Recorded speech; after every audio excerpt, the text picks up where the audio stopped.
Se apresente aí, Ângela, por favor. Boa noite a todos. E essa mesa maravilhosa que não poderia ser diferente. Mulheres que algo nos representa. Mesmo se assim não tivesse chegado no horário, estaria muito bem representada. Né? Boa noite a cada um que estão aqui hoje. É uma gratidão muito grande estar nesse momento e participar desse momento feminino. São poucos. Né? E a minha história, né? Creio que muita gente que conhece minha trajetória de vida, né? Uma negra, mulher, mãe, primeiro aos 40, cursando também hoje, estou na universidade fazendo licenciatura em artes. Né? Como a Miriam falou, meu nome é Ângela Ferreira de Oliveira, ou seja, eu tenho uma descendência muito forte.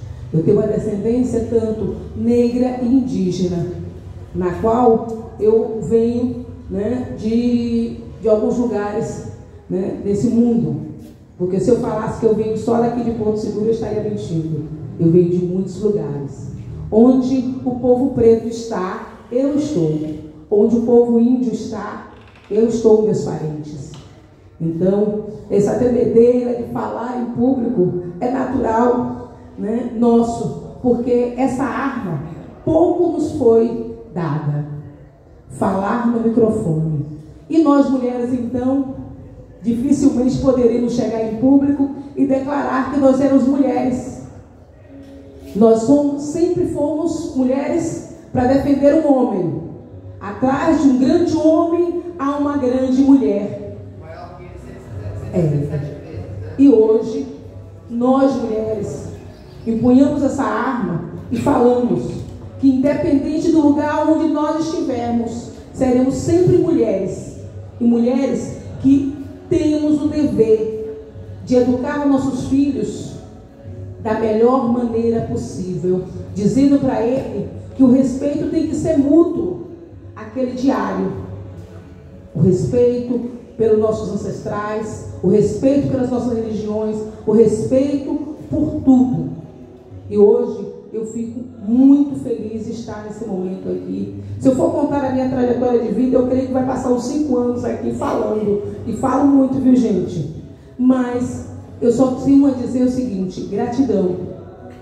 Porque essa arma, hoje eu posso empunhar. Independente da minha tremedeira nas mãos, porque ainda não domino o poder da fala do microfone. Mas sei que há uma necessidade que todas nós mulheres temos o dever de encorajar umas às outras para ocupar não só esse lugar, mas também ocupar todos os lugares de direito que são nossos. Gratidão, galera.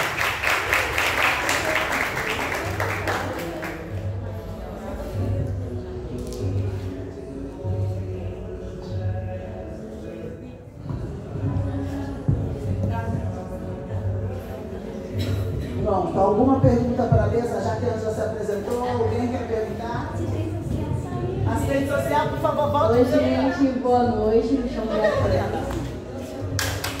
Cadê essa moça? Tem mal educada, não vou ver ela. Você responde por ela. Me chamo Beatriz. Pode perguntar. Eu sou estudante da UFCB. Eu fico muito lisonjeada de escutar a história de cada uma, principalmente a de Bel. Foi um prazer conhecer você, sua história me comoveu muito. Sinta assim meu abraço, meu afeto. Pode fazer a pergunta para a superintendente que Débora. Eu tenho um interesse nessa relação sobre o assunto da violência doméstica, né? E quando parte da pauta da subnotificação das mulheres negras, é totalmente gritante. E aqui no município de Porto Seguro, para a gente analisar, é algo que precisa ser muito analisado e também questionado ao próprio poder público. E quando parte dessa ótica das mulheres da periferia, para ter acesso às redes de apoio, é algo que é muito dificultoso. Aí eu conheci também a Lorena ano passado, né, na marcha da violência do agosto Lilás.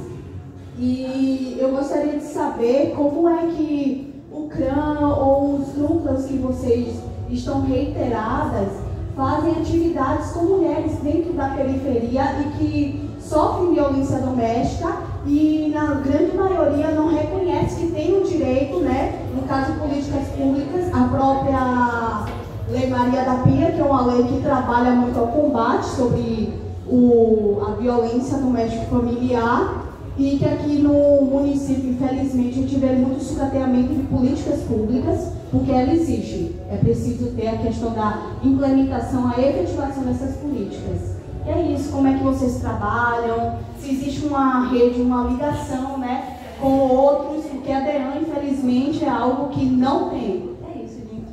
Valeu. Então, pessoal, o CRAN,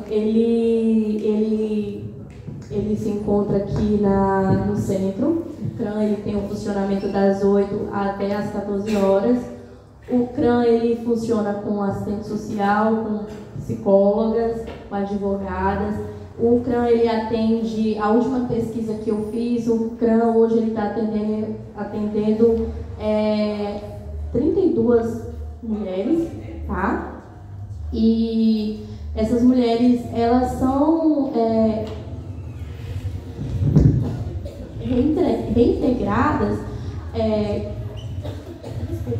reintegradas com cursos para que elas possam, de alguma maneira, encontrar um amparo para elas se desvincular do possível agressor. Então, a gente faz com que haja meios para que elas possam se saírem de violências. Então, hoje, para uma mulher ela sair desse meio de violência, nada como conhecimento, nada como ela ter uma nova profissão, um curso, emprego. Mas, em termos de emprego, hoje também é algo que a gente tenta, é falho, que por muitas vezes o município também não oferece tanta oportunidade, mas o que a gente pode fazer para que ela, com as próprias pernas, elas possam andar, seja para trabalhar como autônoma, individual, mas de alguma forma essa mulher ela não pode se ver parada. Porque se a mulher não se movimentar, ela não se sai do ciclo vicioso, que é a violência. Por muitas vezes elas não saem, não é porque ela não quer, é porque ela em si ela não tem uma vida financeira estável, por muitas vezes, nem sempre, algumas não se saem também por causa dos filhos que elas têm que manter. Então, assim, o CRAN ele desenvolve um trabalho também de família, mas enquanto vou refazer mais ainda a minha fala, a superintendência, ela de certa forma, ela tem um ano que foi criada, porque não existia superintendência da mulher. Então, quando a superintendência da mulher surgiu, foi para que o plano da mulher viesse a funcionar. Só que pelo prazo de validade que hoje não funciona, que não está mais em vigor, hoje o que eu só posso fazer é ouvir as mulheres, tentar fazer com que alguma coisa chegue, mesmo tendo alguns entraves, embates, mas assim, de certa forma, o que eu consegui hoje foi com que o conselho fosse reativado. Com isso, nessas escutas, que o grupo de mulheres que eu vou estar fazendo essas escutas, preparando pesquisas de campo para que essas mulheres sejam ouvidas, para que quando a conferência da mulher, ano que vem, acredito que vai existir um chamamento para que possa essas mulheres da conferência, elas terem já um histórico para que a conferência seja algo bom, para que a conferência da mulher e o plano da mulher seja reativado. Infelizmente, esse ano eu não consigo fazer com que o plano da mulher seja reativado, porque depende de chamamentos federal, estadual e depois municipal. Se pudesse haver hoje, acredito eu que a gente teria dado passos ainda maiores. A Conferência da Mulher, então eu acredito com que o plano sendo reativado, as políticas possam ser que andem mais um pouco. Tivemos o embate que, pela pandemia, parou muitas coisas que não conseguimos fazer, mas que hoje, há um ano, pelo menos hoje, vocês tenham conhecimento hoje que o plano da mulher, o plano da mulher não, desculpa, que o Conselho da Mulher está reativado, mas o plano está venceu o prazo de validade. E é isso, é trabalho de formiguinha.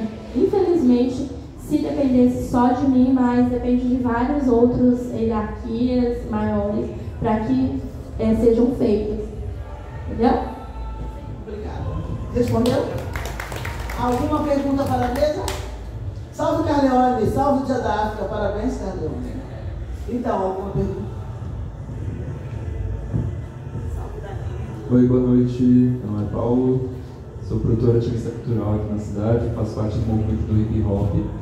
O movimento do hip hop, né, vem da comunidade negra, boa parte dos jovens, especialmente são jovens, né, que participam aqui do movimento na cidade, são jovens negros, periféricos, e a gente vê realmente cada vez mais crescendo a violência nas periferias com os jovens negros, em especial, assim como aconteceu no caso da Bel, a gente já viu tantas outras mulheres pretas, né, mães pretas, perderem seus filhos. E aí até queria fazer, na verdade, uma pergunta, não sei se a Lorena, alguém possa falar sobre esse assunto, se tem alguma...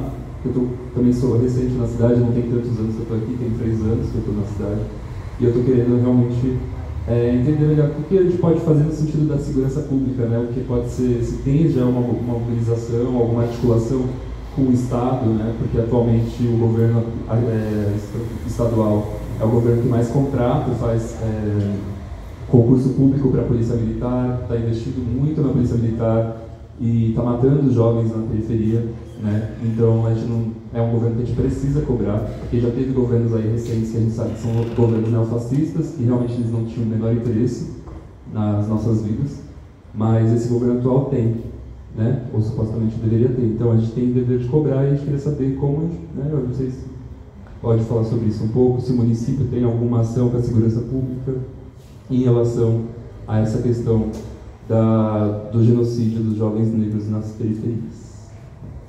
Então, pessoal, A Débora pode falar? Débora.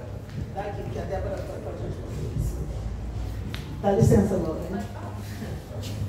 Então, boa noite, pessoal. Meu nome é Débora, eu sou assistente social e trabalho na Secretaria junto às superintendências políticas transversais, como a de Lorena, Juventude, Igualdade Racial.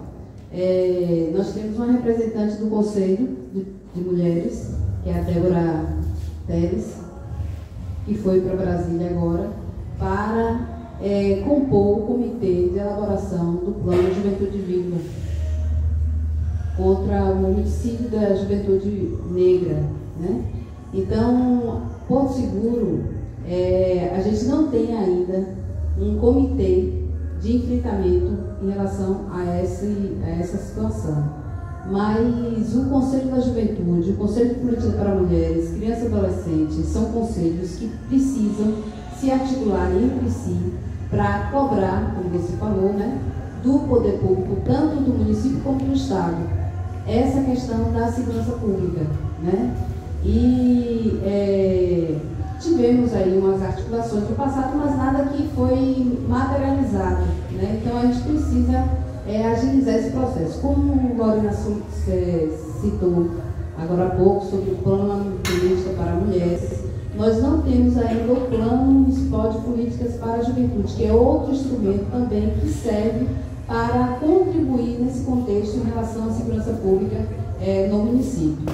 Então, essas questões do homicídio, da juventude negra, feminicídio, homicídio como um todo, né, em relação a mulheres e tal, são questões que é necessário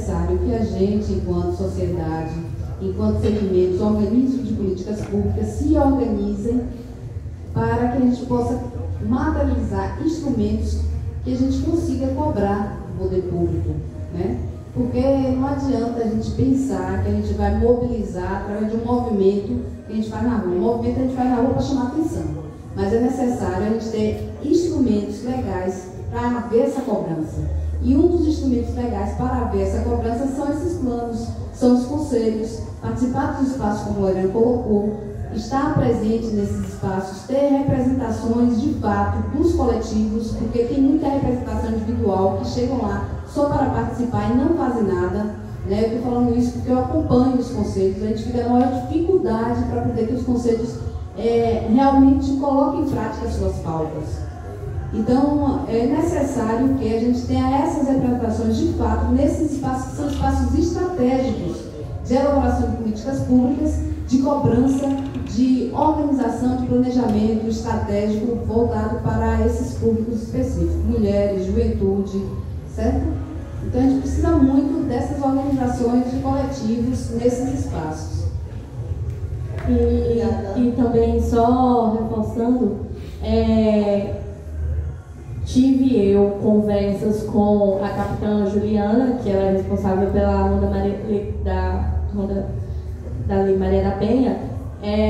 O município ele tem sim dificuldades de ter policiamento. A maioria que tem são poucos e houve sim cobranças para que haja uma melhoria, porque não é só cobrança minha, é cobrança da comunidade, é cobrança de ofícios mandados, de lutas, de pessoas estarem se mobilizando. E assim, há uma dificuldade, recapitulando, foi cobrado e infelizmente não depende só, né, de uma andorinha. Então eu acredito que hoje, se nós sairmos aqui com a mente, como eu posso dizer, com a mente fixa, dizendo que vamos tentar fazer algo, então hoje a gente sabe que para nós termos vocês dentro dos conselhos, ouvindo, tendo seu lugar também de convidado, de fala, contribuindo, eu acredito que vamos fazer uma cidade melhor. É isso. Obrigada. Ó, gente, mais alguma pergunta? Eu quero falar também. Então fale.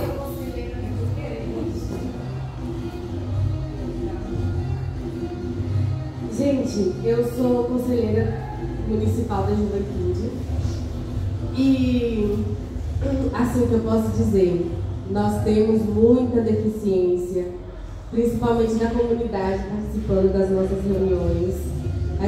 Eu vou fazer assim, uma coisa bem escrachada aqui mesmo. A gente, como a Débora falou, existe algumas rixas pessoais das pessoas, qual isso impossibilita da gente criar projetos legais que vai galgar a juventude do Baianão, ou seja, da aldeia. E aí impossibilita, a gente tem muita deficiência. E aí o que eu digo, você que é jovem e está aqui hoje, vamos para a nossa reunião como pessoas lá que querem participar de forma autônoma, porque a gente pode sim construir algo através disso. Mas enquanto a gente ficar lá no conselho com briguinhas, não vai ser construído nada. E isso perdura anos. Anos mesmo, porque eu sou conselheira da juventude desde 2022. E aí teve novamente um outro conselho e eu participei em 2023. E aí estou novamente como conselheira municipal da juventude, representando o Instituto Sociocultural Brasil Chama África. Então, vão para as reuniões, se puder, pegue meu contato, assim que rolar a reunião, eu convido vocês a estarem lá, mas vão de verdade, sabe? Porque é aquilo, uma andorinha não faz verão. A última vez que eu consegui fazer algo legal no Baianão, e assim, de reunir artistas, conversar com todos os conselhos, até com a Secretaria de Educação, Secretaria de Meio Ambiente, do Turismo, foi em 2022. E desde cá, 2 anos, a gente não consegue fazer mais nada.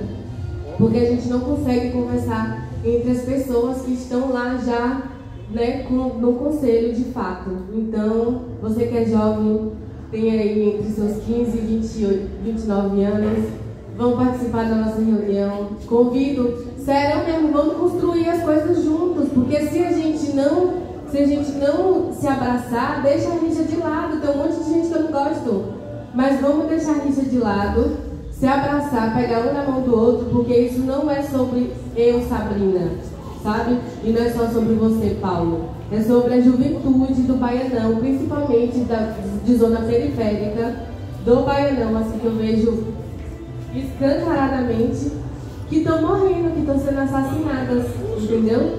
Em porta das suas casas. Então vamos construir alguma coisa legal aí. Eu estou aqui para dialogar. Quem quiser pegar meu contato aí, dia que rolar reunião, eu falo com vocês, vamos fazer as coisas acontecerem. É isso, obrigada. Eu queria fazer uma ressalva desses acessos aos conselhos. Eu não sou conselheira de nenhum conselho, mas é um negócio muito fechado, né? Eu me coloco, por exemplo, sempre à disposição para estar contribuindo em qualquer ação, né, que eu sou convidada. Mas eu, por exemplo, já cheguei para alguns conselheiros, por exemplo, da igualdade racial, e sugeri por que essas reuniões é só feitas de uma cúpula aqui em Porto Seguro. Sabemos que se a gente fizer um convite para a comunidade Trancoso, não vai ter ninguém aqui. As únicas que sempre estão na luta e batalha, nós duas que também sobrevivemos para estar aqui hoje. Eu, por exemplo, eu tenho que voltar para Trancoso hoje, a gente não tem ônibus mais. E aí, como é que faz? Então a gente tem que ficar dormindo na casa de terceiros, pedindo favor, na casa do irmão, né? Colocou um? Então já melhorou a situação. Mas e se a gente não tiver o dinheiro para vir? Como é que faz? Então, assim, leva os conselhos até a comunidade. A maioria dos conselhos tem transporte. Por que não levar a escuta para dentro dos lugares, para as comunidades? Ouvir a real que a gente está passando lá. Estou falando da gente como Trancoso, mas eu falo Arraial, Caraíba, Itaporanga, Sapirara, Vale Verde. Porque se a gente ficar nessa, fazendo reuniões, as eleições, por exemplo, do conselho, quando a gente vai saber, já foi feita. Não chega informação nas comunidades das eleições, as pessoas não conseguem participar dessas eleições. Isso tudo acontece de uma forma muito fechada. Então a gente fica sem acesso, a gente sabe depois, porque vê lá, vai ter lá hoje o encontro para receber, entregar lá os conselheiros. É sempre dessa forma que a gente fica sabendo, mas a gente não tem acesso à eleição, a maioria não conhece quem são os componentes desses conselhos e esses conselhos não chegam à comunidade. Então acho que talvez uma das formas disso começar a acontecer é levar esses conselhos para as comunidades. É só uma sugestão.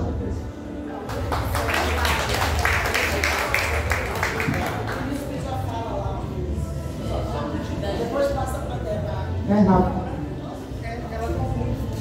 Oi, gente, boa noite. Cheguei um pouquinho atrasada para a minha outra agenda, mas não poderia deixar de parabenizá-las, viu, pela composição da mesa, pela presença, né? Toda a gente como um todo. Em especial a minha irmã, que está aqui com na mesa, a Aline, irmã de alma, de ancestralidade, no Cuiú, e partindo tanto da fala de Sabrina quanto de Aline. Para compor o conselho, deixar o conselho de formativa é algo árduo, né? A gente sabe que é para se manter, para compor, para conseguir as inscrições, é tudo muito complicado. Você mesmo sabe que você não pode compor o conselho da igualdade racial, porque no dia o seu pai passou mal, você não pode estar presente e não foi aceita a reunião online. Então é um dos empecilhos que a gente enfrenta, claro, e eu comungo também de fazer o conselho itinerante, territorial. A escuta, né, auditiva, ela deve ser territorial, ela deve ser gradativa e contínua, porque de fato a gente traz, a gente leva o conselho, tira da bolha, né, de trazer as pessoas, as promessas para dentro dos conselhos, leva o conselho para dentro da comunidade.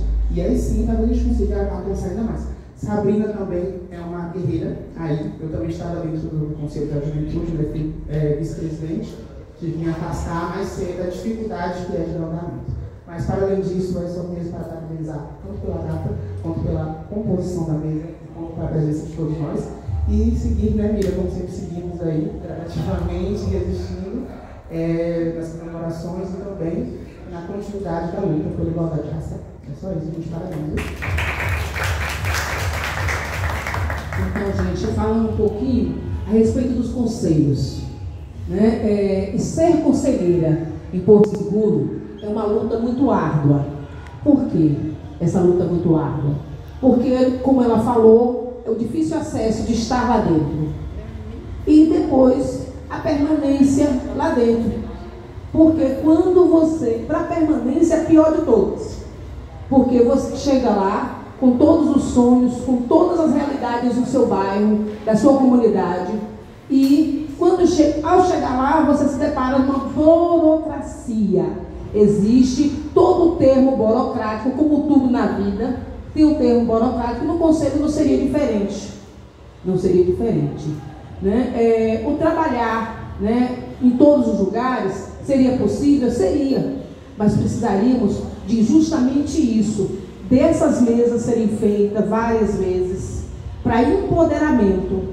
Empoderamento não só aquela... Ângela já está empoderada, Ângela já chega lá no conselho, já bate a mesa e fala: olha, minha irmã, lá no meu bairro está faltando creche. Como foi a minha luta quando, né, começou a minha chegada no conselho. As minhas chegadas no conselho foi dessa maneira. Eu chegava como convidada sem ser convidada. Nas reuniões que não me convidavam, Ângela sabia e Ângela ia lá. Para quê? Para brigar por um direito que a minha filha e a filha do meu amigo ali, nós tínhamos. E qual era a maneira de brigar com essa burocracia? Era participar dos conselhos e falar: olha, é o seguinte, lá na Vila Valdete temos uma creche e querem nos tirar. Em todas as reuniões de todos os conselhos eu chegava lá e fazia desse jeito. Mas não era conselheira. Era uma mãe desesperada que tinha uma filha de 4 anos que estava prestes a perder a única escola de tempo integral, no qual eu, como mãe, transista, artesã, né, e mobilizadora também, estava ali naquele medo imenso, como várias outras mães. Mas eu tinha um diferencial que a minha boca ninguém cala, porque eu não dependo de ninguém, a não ser aquele cara lá de cima, que todo dia me fornece a luta necessária para poder brigar pelo meu direito e o direito de quem não tem voz. Então, eu ia nos conselhos dessa maneira, amiga. Eu fazia chegar nos conselhos. Débora com certeza, ela deve lembrar de muitas falas minhas no conselho sem ser anunciada. Ângela era assim. Ângela é assim. E até hoje, no de cultura, que aí, meu irmão, onde a sua pergunta é pertinente demais na conta. É o Conselho de Cultura que acabou. É o Conselho de Cultura que tira preto da sarjeta. É o Conselho de Cultura que tira preto da mira da polícia. Sabe por quê? Porque ele vai lá e fortalece o que nós temos de melhor, que é a nossa cultura, meu irmão. Nós temos algo que ninguém tira. Pode até nos borrar, mas tirar ninguém tira. Que quando a gente chega lá na rua e joga as pernas para cima, porque eu falo isso porque eu jogo capoeira também. Jogo capoeira e falo: olha, a minha cultura está aqui, doido. Eu lutei para libertar os escravos. Hoje eu danço para você ver que a minha luta ainda continua. Quando eu estava dentro do Conselho de Cultura, brigando justamente por essa questão, que sejamos itinerantes, para ver aonde é que a gente precisava estar. Aí fui para o conselho de onde? De igualdade racial. Não, primeiro fui para o conselho de mulher. Fui para o conselho de mulher. E briguei lá também que fosse ouvida dentro das comunidades. Nós, mulheres dentro das comunidades, que nós não precisássemos sair para poder fazer alguma coisa por nós mesmos. Porque a saída nossa é trágica. É da roupa que você não tem para apresentar em um lugar. É do dinheiro que você não tem para pagar a passagem. É do dinheiro que você não tem para deixar seus filhos. Essa é a luta diária de toda mulher, independente que ela seja de cor preta ou branca. Ela só precisa ser favelada. Ela só precisa ser negado o seu direito de mulher. Só precisa ser negado todos os dias que nós temos direito e que nos é garantido a educação, a cultura, o respeito, porque isso chama respeito. E eu acredito imensamente que é lá no Conselho de Cultura que nós temos que também estarmos, não só como simples meros personagens, mas fazendo a diferença dentro do nosso bairro. Como é que nós vamos estar nos nossos bairros? É isso que você faz. Faz um hip hop, você convida um, convida outro para fazer uma menção diferente, uma fala diferente. E isso tira a minha neguinha, né, da mira da polícia, tira a minha neguinha da mira do tráfico. É um comércio legalizado, mas ele não tem alma, ele não tem respeito, ele não conhece a dor de uma mãe quando perde um filho para o tráfico. Esse é um comércio aí, tá aí. Muita gente consome essa porra e não tá nem aí, porque chega minha filha lá, uma pretinha linda, mas quando a cultura chega, a minha pretinha canta rap, doido. A minha neguinha chega lá e pega o microfone e canta. Isso faz a diferença, porque ela vai estar conhecendo as suas origens. É isso que faz a diferença. Mas eu apresentei isso a ela. Eu apresentei as minhas ancestralidades a ela. E quantas mães foram matadas a sua ancestralidade? Quantas mães foi tirado o seu mero cultuar dos deuses que você tenha?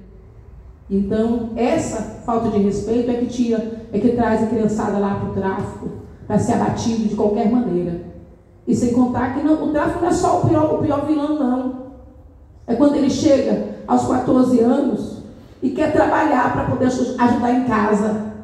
E ele não tem uma roupa apresentável para poder pegar o seu primeiro emprego. Isso também é uma batalha. E uma mãe, ela se transforma em leão, jaguatirica, cobra, o que tiver para defender essa cria. E nós, cidadãos, pretos, brancos, louros, de qualquer raça, precisamos viver o respeito, porque é o respeito que vai tirar uma bala da minha frente. Porque quando você coloca diante de uma criança, quando eu brigava lá pela escola da minha filha, eu virei para o Ministério de Cultura do Ministério de Educação e falei: é muito mais importante para você colocar um lápis de cor na mão da minha filha, que vai chegar um desenho rabiscado de uma bicicleta que ela quer ganhar, do que você separado no meio da rua com uma arma que um cara disse que ela é uma mulher forte e que ela pode me defender, que ele vai, o outro comércio dá um revólver a uma criança de 2 anos e ele sabe que ele não vai ter medo de atirar.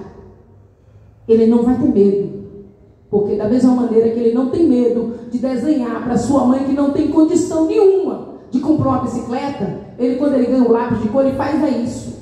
Ele vai fazer uma cartinha lá, toda rabiscada. Então é isso, é a educação. É o conhecimento que liberta. Mas para se ter esse conhecimento, tem que ser acessível. Tem que ter possibilidade de você estar ali dentro. Não um uniforme que vai chegar para essa criança e dizer que ele tem capacidade. Mas muitas das vezes é um uniforme que barra aquela criança lá de entrada na sala de aula. Então, são diversas situações que nos traz a violência bater na nossa porta. Eu lá na minha comunidade, eu não tenho grade na minha porta. Eu não tenho chave na minha porta. Se você sair aqui agora e chegar na minha casa, você vai abrir o trinco e você vai entrar na minha casa. Ah, não, você não deve ter nada em casa. Não, eu tenho. Eu tenho um computador, eu tenho fogão, eu tenho geladeira, eu tenho um monte de coisinhas lá que para mim é importante. Mas o que é mais importante é a minha filha. E esse respeito que eu conquistei dentro da minha comunidade é o respeito que eu acho que nós temos que ter por todos, não em especial. Porque você é dono da sua vida e você precisa cuidar da vida do outro, porque a vida do outro também é a sua vida. Então, é por aí, é na educação, é na cultura, é no fazer rir, é no fazer cantar, é que vai fazer a diferença no mundo. Então, não vai ser um policial na minha porta dizendo que eu vou ter segurança, que eu não vou ter segurança. Não é o cara do tráfico dizendo para mim, negona, fica na sua que aqui ninguém te mexe. Não é esse cara que vai me dar segurança. Não vai ser o governo que vai me dar segurança, porque ele não sabe o meu dia a dia, mas ele vai me dar a possibilidade de fazer leis. Então, quando é que nós vamos colocar lá mulheres, homens decentes para nos representar quando for fazer a lei, saber que na casa dele sangra também? Então é isso. Agora nós estamos num momento que talvez não seja oportuno falar, mas nós estamos num momento eleitoral. E quem nós vamos colocar para nos representar? Aquele que vai dar uma cesta básica no meu bairro? Ou aquele cara do meu bairro que chega lá e fala, negona, vamos juntos fazer um evento para tirar a marginalidade da nossa casa?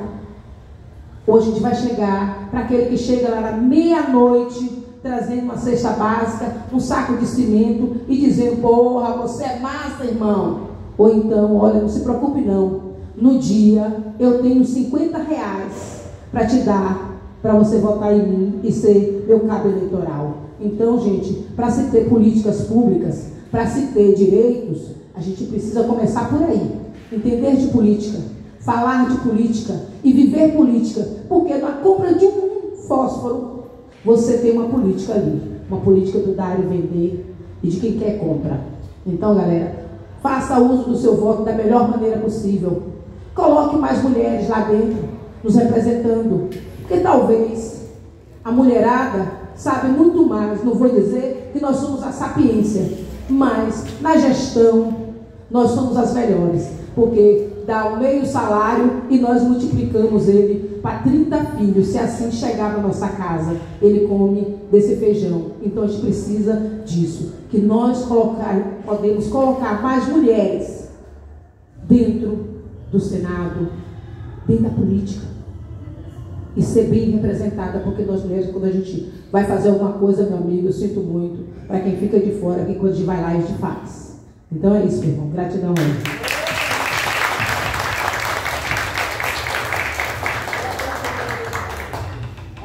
Com a palavra e depois a gente vai para o nosso sarau com a Hanna, né? Porque a gente está com a Hanna aqui, única representante. A Andressa, infelizmente, não pôde vir, mas estava no caminho, mas está longe, Cabral é longe, não dá para chegar.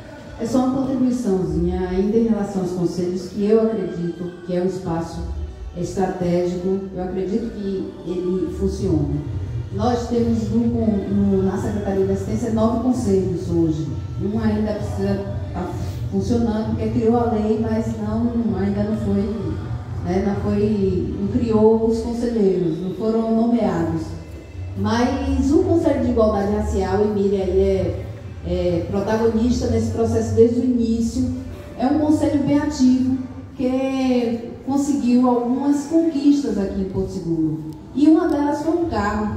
Então o carro, aí você que é da juventude, você da igualdade racial, o carro é para os conselhos, é para a atividade dos conselhos também, não só dos organismos como mulher, igualdade racial e juventude.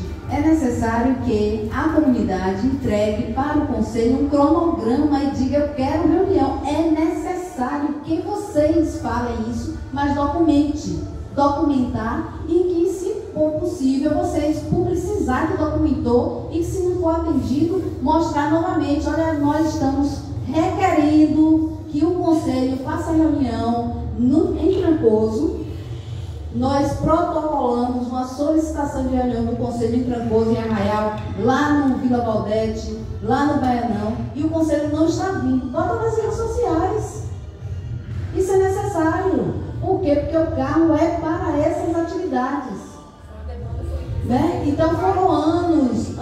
Eu participei desse processo, agora os últimos. Emília vem bem antes de mim, vocês vêm bem antes de mim. E eu contribuí também nesse processo. Então, o carro é para isso. E cadê o carro da igualdade racial? Hoje ele está aqui, graças a Deus, trazendo. Hoje nós conseguimos voltar. Pois é, Angela falou. Quem foi que falou? Um de vocês falou que tem que ter essas atividades regularmente. efetivamente tem que acontecer. E o carro é para isso. O carro é para trazer vocês de Trancoso, o carro é para rodar aqui na cidade, para fazer atividades da igualdade racial, da juventude, de política para mulheres. A gente tem esse como estratégia, uma política para a mulher, tem o CRAM também, que é um organismo aqui em Porto Seguro, que na Bahia não chega nem a 20. Na minha época, quando eu estive lá no CRAM, que eu coordenei um ano, em 2016, eram 22 unidades na Bahia, 417 municípios, sendo que nós temos um alto índice no estado de feminicídio. Então é necessário que a gente se aproprie, como a Angela falou, em relação ao que é política, né? Para a gente saber cobrar também. Valeu!